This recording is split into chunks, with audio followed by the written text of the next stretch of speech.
How many times do I have to tell you? I reflected across this as the most elegant restaurant in Manhattan, and I was sitting alone at a table prepared for two at 52. She had built one of America's most successful logistics companies from the ground up, earning the respect of investors, competitors, and business leaders across the country. Yet none of her achievements could fill the silence that surrounded her tonight. For the first time in years, she had accepted a blind date after persistent encouragement from her closest friends. She arrived early, dressed with quiet elegance rather than extravagance, hoping this evening might mark the beginning of a new chapter beyond boardrooms and business deals. 20 minutes passed, then 30. The waiter politely refilled her glass of water while discreetly asking whether she wished to order. Evelyn glanced at the entrance each time the door opened, only to realize every newcomer was someone else finally. Her phone vibrated with a brief message. Her date apologized, claiming an unexpected emergency had come up and he would not be coming a few moments later. Evelyn noticed his social media profile had been updated with photos from a sporting event across town. The excuse had been a lie. He had simply chosen not to show up. Though she maintained her composure, the disappointment settled quietly behind her smile. Around the dining room, a few curious guests whispered to one another, assuming they knew the story. At another table sat Ryan Carter, a 38-year-old widowed father, enjoying dinner with his 10-year-old daughter Emma. Ryan worked as a middle school history teacher in Brooklyn, living a modest life centered on raising his daughter with kindness, honesty, and respect. Emma noticed the woman sitting alone before Ryan did. She quietly leaned toward her father and whispered, "Dad, I think that lady has been waiting for someone for a long time." Ryan looked across the room and immediately understood what had happened.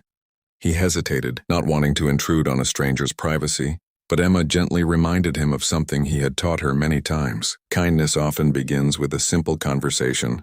Gathering his courage, Ryan walked over to Evelyn's table with a warm, respectful smile. He apologized for interrupting and introduced himself.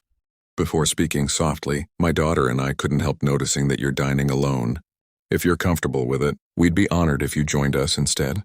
No one should have to spend an evening like this by themselves." Evelyn looked first at Ryan, then at Emma's hopeful smile. There was no pity in their expressions, only genuine warmth. After a brief pause, she accepted the invitation with quiet gratitude.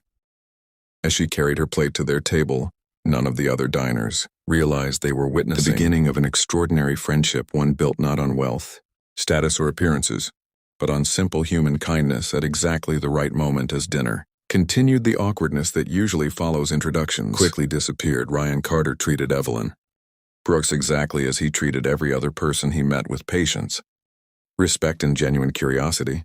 Emma happily chatted about school, her love of reading, and her dream of becoming an architect one day.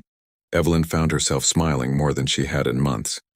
She was accustomed to business dinners filled with negotiations, compliments designed to gain favors, and conversations centered on money. Tonight felt completely different. Ryan never asked what kind of car she drove, where she lived, or how successful she was. Instead, he listened carefully whenever she spoke, making her feel valued simply as a person. As dessert arrived, Ryan noticed that Evelyn occasionally became quiet whenever the conversation turned toward family. He gently asked if she had children. She smiled sadly and admitted that life had become so consumed by building her company that she had never started a family. She explained that every important relationship eventually faded because people either feared her success or became more interested in her wealth than in who she truly was. Although she rarely admitted such feelings to anyone, tonight she found herself speaking honestly to a man she had known for less than an hour. Ryan listened without interrupting, offering understanding instead of advice.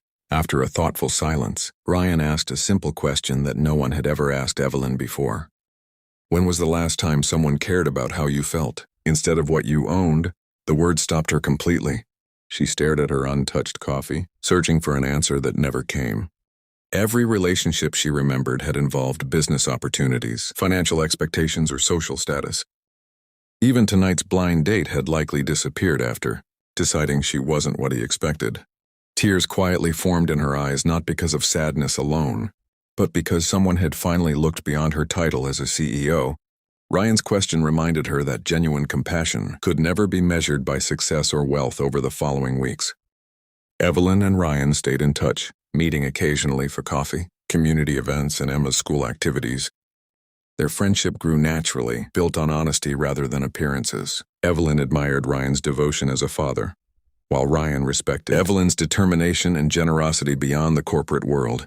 Inspired by Emma's passion for education, Evelyn invited Ryan to help lead a nationwide scholarship program through her company, providing opportunities for children from struggling families.